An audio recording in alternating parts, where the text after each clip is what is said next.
Welcome to the WACS Daily News.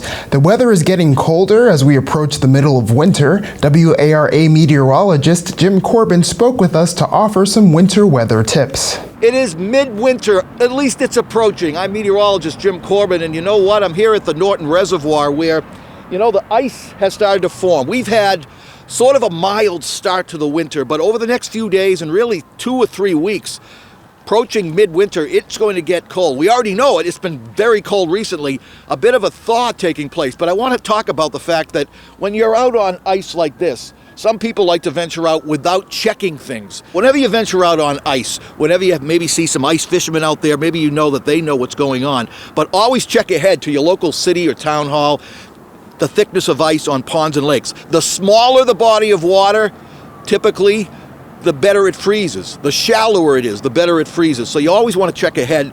I'm standing on about 2 inches of ice here in the Norton Reservoir. I'm not going out any further than that. Speaking of layers, you want to dress in layers. Again, when it's bitterly cold, and we're going to get some cold again returning Friday night and this upcoming weekend.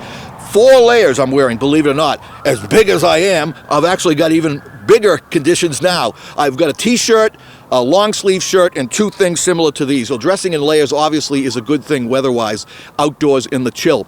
Also, another thing to remember when you're driving in snow, and we do have a threat of some snow over the coming week.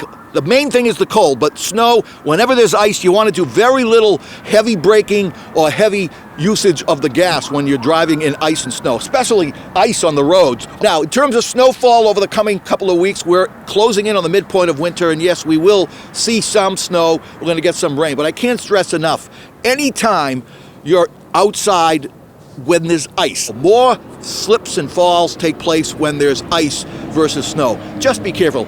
As someone who also drives around with students for Labonte's auto school, I know that kids are more afraid of ice than snow because ice is tough to drive on, just like it's tough to walk on. First-time drivers, kids that I drive with that have never driven in snow, they say to me, what are we going to do? Well, sometimes it's best to go into a big parking lot. Where else than La Salette, right? Big area. What you want to do is you drive around and you just take it easy, make turns, very little heavy braking, very little heavy gas acceleration. A lot of times it's just tapping of the brakes. Get a feel for what it's like to turn when there are no obstructions. And then when you finally get on the roads, you'll be much more comfortable in snow and ice.